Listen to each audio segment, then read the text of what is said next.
Good morning, good morning, good morning, good morning. I hope you're as happy to be here as myself.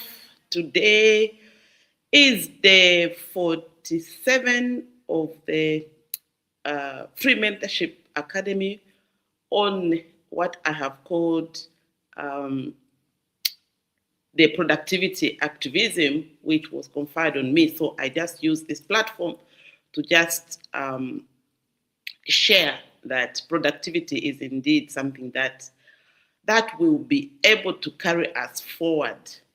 So today is Tuesday. As you know, we've been coming on this platform for all Tuesdays in the last um, 5 years plus, and we're still counting. And I'm your host every Friday, Dr. Sylvia B. Mwansa, or just simply Sunshine. And I'm happy to be here with you today. Just type in the chat box you are here with an open mind, because every day we bring things that are happening in our lives. And today I would like to start with a little bit of appreciation, or big appreciation. And, I thank you all for showing up today, for showing yourself up today, because showing up is already an action item. And our 2026 is our year of action. Last year, we were in creating momentum. So when you create momentum, you have to take action. And today, I want to speak to you from a very real experience and not just theory. And this is the experience that I would like every one of us, whenever you go somewhere, you bring back the experience. And it was so funny when I came back, and the first thing, instead of having our Monday normal meeting, we shared the experience of what happened to me on Saturday, 18th of April. So we should not just do theory, and we should also not do assumption, but something that you would want to share with everyone that is around you. So I shared, we had a whole session, an hour session, and I was telling them, so I've learned twice. I've really learned twice, so let's get moving. And this is something I have lived through. And just recently, as I was saying, I attended a very powerful session, organized by the Helm, and it's Women Who Lead and Steer. And this was organized by Monica Musonda. I got a personal invitation from her, and Janice Matui and Cynthia Mwila. These are powerful women who brought a powerful mentor, psychologist, mentor, doctor that really spoke to my heart. And as I sat there, something happened. I saw the mindset change process come alive outside of SBM. And I said, wow, wow. It was really something that reminded me that mindset is not just a program, it is a universal truth for growth. Universal truth for growth. And why am I saying this? Maybe I should be able to ask you a question and say, who are you becoming as you grow? Because that was the questions that were coming, were happening in my mind. And I said, oh, this growth, you continually grow by participating in certain, invitations. And my day that day was packed. But I said, and this is why when someone you trust is sending you an invitation, honor it, because you don't know why they have invited you. They know that you're going to benefit out of that. So even if my day was, packed, I accepted the invitation. And this invitation also came with a commitment. I had to fill in the form, to confirm and to pay for the invitation, because it was knowledge. And for me, knowledge sharing, I don't take it for granted. So I was off.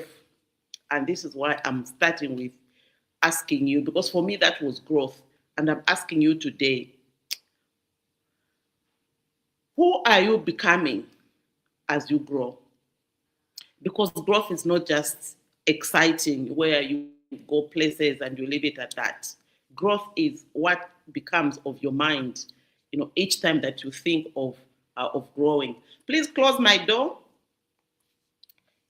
When you actually just think of growing, um, and what does growth bring? Growth brings responsibility. When there is responsibility in the things that you're doing, growth is there. Growth also brings silent pressure. Silent pressure. We came to know about silent pressure in there, as Dr. May was making her presentation. She's just fantastic. And also, sometimes it also brings hidden burnout. So, this brings me to today's topic. And today's topic is show what you become after the mindset change process. Show what you become after doing the mindset change process. This is the process that makes you grow. It's the process that brings out the things that have been hidden from you, that brings you pressure. It makes you just get more organized, because most people who actually participate in the mindset change process, they are already organized. That's why they chose to come. But just makes you more organized. It just opens up your mind to those things that you've always wanted to do. And because you have not had chance or time, because a lot of people say, I don't have time, I don't have time to do this, I don't have time to get to the onto the platform, I don't have time. So once you get into this mindset change program, it just brings you that growth, and it just exposes you on the things that you've been doing. They just come to life. And this is why today's topic is show what you become after the mindset change process. Because I was reminded, by the session, at by the helm.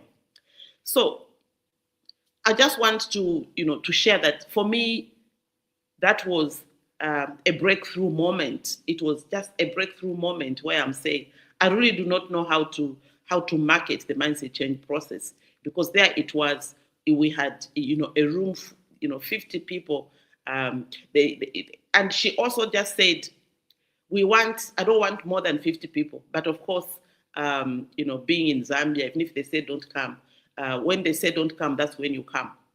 So it was slightly over 50, and it was just with so many amazing, women who have undergone this, what we are calling hidden burnout, and sometimes just, showing up to places, even if you are burning out, you don't even realize.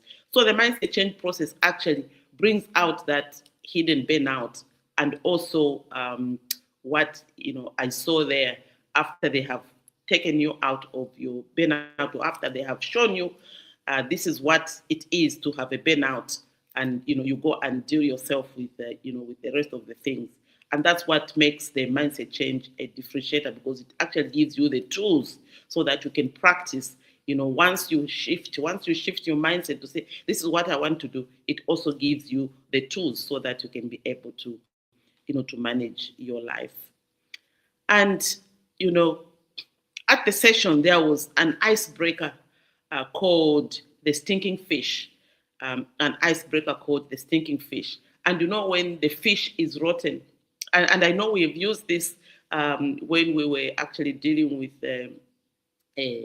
Kaizen. There is one of the facilitators there who showed us, about the analogy of just the fish. And here we were, I was, looking at this stinking fish, and I was saying, oh, this fish can be used in so many ways. And for me, that was a really big opener for us realizing that we are carrying, this stinking fish, around us. So that it was simple but very, very powerful. And in this instance, it meant that if something in your life is smelling, stinking, you have got no choice but to remove it, because wherever you are, it's like, when you haven't bathed and you're feeling yourself, oh, my armpit, oh, my, the things, I don't have good odor. Yeah. Imagine the other day I was using mindset change is like brushing your teeth. every day it gives you a new perspective. So this is what I actually got from there. And this thinking fish for me is a very big lesson, because if you do not remove that smelly part, or you don't remove the smell, um, you will not thrive. And for me, that really drove home. Um, so you must able to remove it, because if you don't, you will not thrive, you will not grow, and you will remain stuck in the old self. And it also reminded me of how we move from awareness to action. So it is removing the smelly fish. When you are aware of yourself, you're removing the smelly fish, the stinking stench in your life. So let me bring it home, and I want to ask you this: what is your stinking fish in your life? What is your stinking fish in your life? What is your stinking fish in your life? And you can answer, somewhere in the, you can just type out, and, or you can just write it in your own way, because we were meant to write and go and stick it on the board.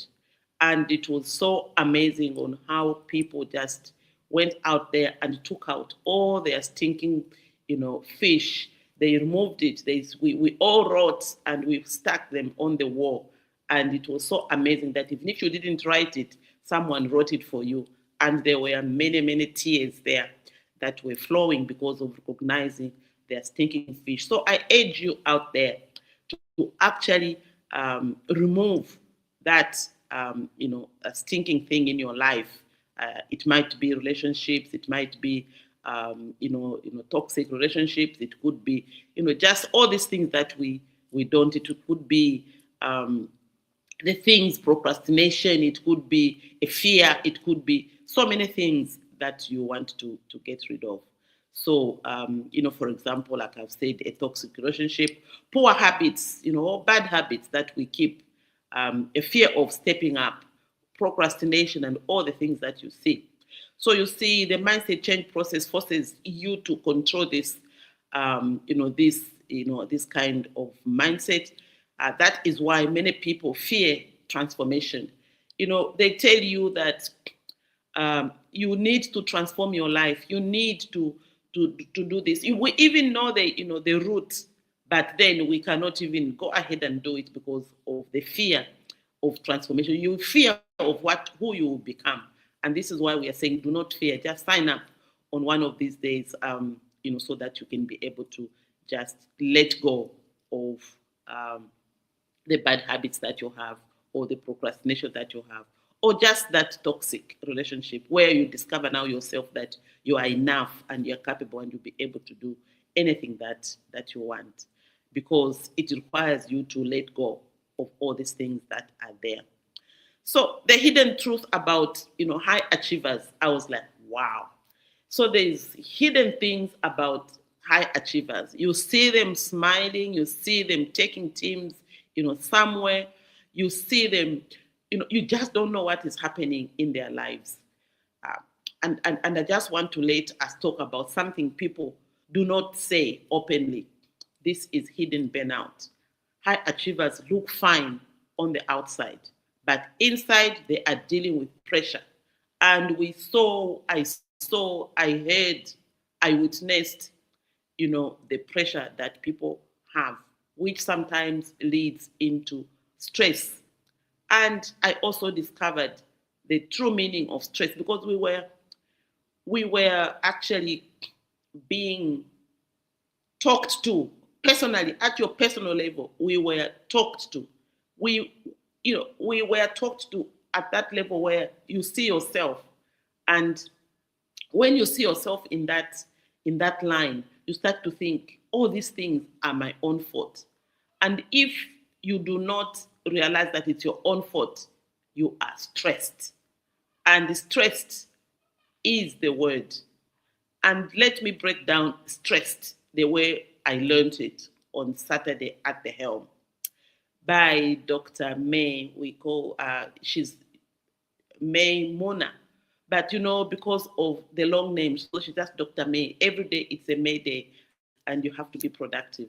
So that's how I also coined it myself. Also, this is May, and May Day is 1st May is Labor Day around the world. It's celebrated, and also coincidentally, it's the birthday of our firstborn son. So May it resonates with growth. It resonates with be able to do things as they appear. So, but in this real sense of stressed, it simply means the first S stands for self-care. Self-care. You have to care about yourself. If you don't care about yourself, it is your own fault. That's how you don't actually you own this stressed symbols of being the S. It is you. It's about yourself. It's you who is in charge of yourself. So if you don't take care of yourself, you're going to be stressed. And self-care is what is required out of that. And the T is trauma. Trauma and the risks that we face every day. Every day we are traumatized about something. We are traumatized on the road. People are driving badly. We are traumatized. We have got family traumas. We've got the traumas. There's so much that causes us, to be stressed. And the R is relationships. We are always under pressure out of the relationships that we have. And the E, maybe the stress is coming from economic issues, financial stress, all those things. So just know today that stress is, part of our lives, and we must know how to take them. So, and the S in the first S in the stress is sickness. Sometimes there's sickness around you, around your family, and it stresses you out in those areas. And if you don't take care of it by setting boundaries, then all the sicknesses of yourself, of your family, just makes it happen. And the second, S is school or work pressure. We all want to progress, and sometimes we cannot progress because maybe we are lacking, enlightenment in, education, enhancement of our education, removing of our, ignorance is school and work pressure, where we continuously have to do things. So that is your second S. The E stands for environment. Environment of where we are. And sometimes our environment is toxic. Our environment is toxic, and we just, we say, oh, this is how we live here. But you are forgetting that that is what is really causing you the trouble of your life. And the D is dealing with toxic environment, toxicity, and everything, by yourself, that you're going to deal with it. I'll do this by myself. You are not capable of some things that you have, around you. So invite people that you love that can help you with the D, dealing with things that you cannot tackle. And a lot of people say, I'm enough. I can deal with this thing by myself, and they're in a closed, place. And at the end of the day, they're just fully stressing themselves. And this is real life situations where some of the things you cannot avoid them, but you must know how to take care of them. And this is why the mentor and educational spoke of the wheel of life matters deeply. And so it resonates. So whatever it is that we're talking about there, for us, it's part of, the wheel of life, that we do. So the way it resonated with me, so I had to pick where is this falling in the mindset change process program. So it fell under mentor and education, spoke of the wheel of life, and also on the social and cultural spoke of the wheel of life. So this is actually what happens. So when you think about it, what a mindset change process does to you, this is the transformation.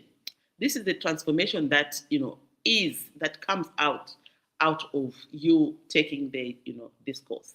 Now let us go to the core. What happens after the mindset change process? From my own experience at the table of founders, it was so, I was like, oh, when I was filling in, my attendance register, and because I had to shift the things, I had to pack things for the wedding, to go and change, And then as I was trying to leave the house, these cars that talk nowadays, my tire was, the pressure was low. So as I just entered, gravel road to the tarmac, it was flicking that I needed to go and change the tire. I didn't have time. So instead, I just turned back to come and, leave that car and get, to start my lift all over again. So that's what happened. So I was delayed on the road, but fortunately, I just arrived in time when they were, starting. Obviously, I missed the breakfast because it was breakfast. And I said, when at the table, said, go and pick something. I said, no, no, no. I am already, late. And that is one thing that I don't like, arriving late. And if there's something that I can change, it is that. Why even the national ambassador productivity role, I am just saying if we can just change timekeeping as Zambia, we are going to make it happen, because it's a huge change that we must do. We must do, so that when we say 12, it is 12. When we say 8, it is 8. It is the real 8. So as I even had to leave early, because where we're going at the wedding, they said 1 p.m. and we had to leave because my husband then came now. Because I'd used his car, he came by Yango to come and fetch me so that we can go to the wedding. And this is why, we must have these relationships where, if I didn't have a good relationship, coming to pick somebody's car and then he comes, by Yango, it was not going to be, I was just going to fail to go to that event. So having relationships where you come and just make a message, oh, I have taken your vehicle, please find your way, you find me, and then we are going to go together to the wedding. And it felt like, oh, wow, but that's what made it happen for me, to go and sit on that table. So I found my name, that founder's table. I said, oh, wow, so I don't even have to look for the table. My space was there. Why? It is the impact that I've made in the lives of those people that invited me. So how did I feel? I felt great, and I felt very, very important, because I was sitting on the founder's table. That was not my event, but they found it fit to put me on the table. And the outcome from there was clear. It made me feel more organized. It made me more effective. It made me more efficient. I didn't have to look for the seat. And it made me feel happier because I was there, delayed, but I found everything prepared for me. And that for me just was equal to the mindset change process, what you get out of when you do that program. And what does that equal to? It equals to productivity. It made me feel very, very productive. And that was my day made as a productivity ambassador. I said, oh, this is really good. I want you to listen very carefully. So the outcome is powerful, but the process is everything. Someone had to invite, someone had to, I had to respond, I had to take action, and those are the things that, we make, are possible. And what does this process, create? So the mindset change process is not motivation. It is a structured transformation. And step one, meaning self-awareness, which takes 3 days intensive training where you actually say, who are you really, by looking in the mirror? What must you unlearn? What must you relearn? And, step 2 is mastery. And mastery is, how do you manage your 24 hours? What are your imperative action steps? What are your important action steps? And step 3 is the execution discipline. Who will do the job with you? What time will you do it? And step 4 is accountability. Yourself, what are you accounting? What have you accomplished today? And this is what I like about the process, because it checks you out. It checks you out. And, by you being accountable of what you have accomplished today, you are reporting your own results to yourself. Because the moment you report something to yourself, it creates momentum. It creates, motivation for you to do the same next, for next day. And this also reminded me of what Dr. May was saying. When you actually do something good, when you identify that one thing and you do it well, the rest of the things becomes easier. And so I was relating to whatever mindset steps are there in the process of discovering yourself and learning, relearning, returning, and practicing what you want. And why? It is because you are creating, a winner, mentality. You are creating, how winners, behave, and this is what it is. And because you track and you improve in the way that you do everything else that is coming your way. When you improve, you feel good, you feel organized, and you feel happier every single day of your life. So, what is the solution? Self-care as a strategy. What is the solution? Let us bring, some balance in the way that we do these things. Growth without self-care leads to burnout. Self-care is not a luxury; it is a strategy when you know how to self-care, and you must know yourself deeply. Exercise and move your body. Reduce negative social media influence. Doom scrolling. I learned when we were training, and one of my nieces who had come from the UK actually brought in something that my daughter somehow we have been discussing about doom scrolling, where you just there scrolling your Facebook page, liking people, getting into TikTok all day long, and you just scrolling away, and you think that you are actually doing something. At the end of the day, you don't even have anything to report about what you did that day. So this, when you do self care, you know what to do. And self care, this is just some of the things that you have to build, because self care also means something. It means self. It's you yourself, and E it's exercise, and L is you making things happen in your life. Build strong support system, rest in the R, and eat well in the E, and really ask for help when you're there.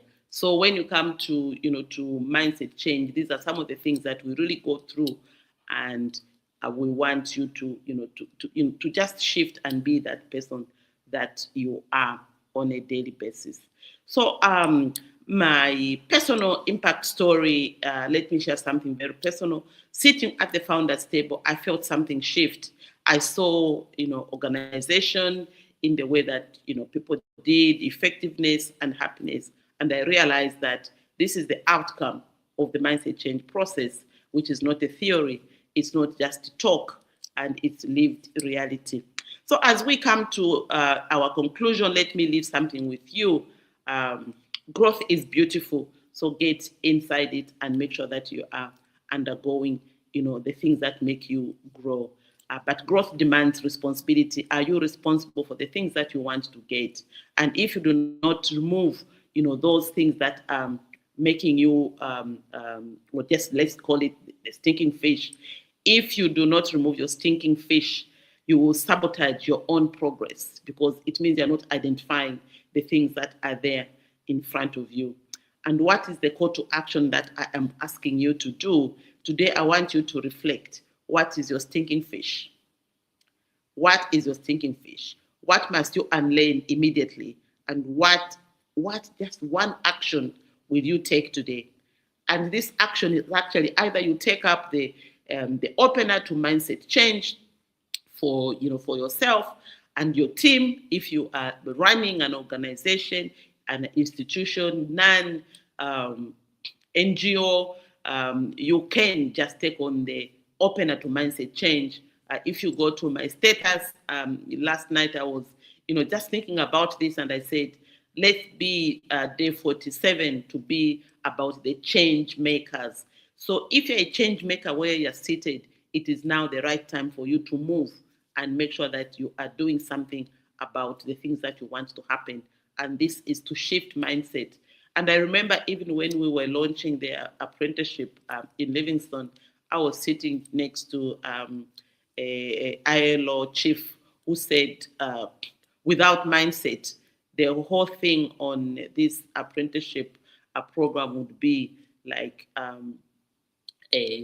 resources going down the drain without them being, uplifted the way that the idea is being muted. So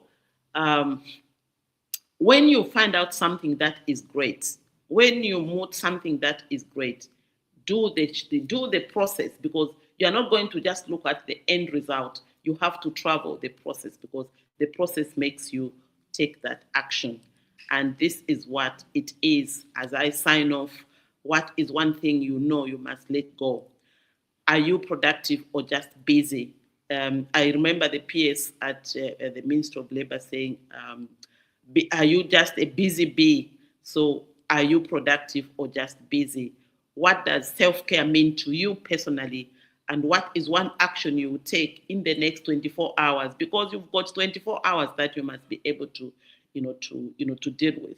Every day, the 24 hours is what we need. The imperative action steps, important action steps, and all the things that you need to do in the 24 hours. And everyone has 24 hours around them. And you are in charge, you're in the middle of it. So today, make the decision to start your 24 hours on a good note. And I just want to sign off by thanking you all for joining me this morning. Let us continue to lead at our own level, and let us continue to take action, because there is enough for everyone, and the 24 hours is enough for you.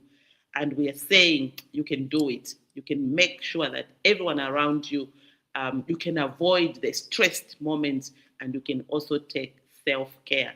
And thank you, the helm, for the opportunity to engage, for the opportunity to make sure that what we do, what we learn is really very, very important, because it makes us go forward. So thank you so much. And go to our website and just like us on our YouTube channel at Sylvia B. Mwansa. Go there and, just like, and subscribe, so that you can be able to be notified for our future engagements every Tuesday. Thank you for joining us, and have a nice day.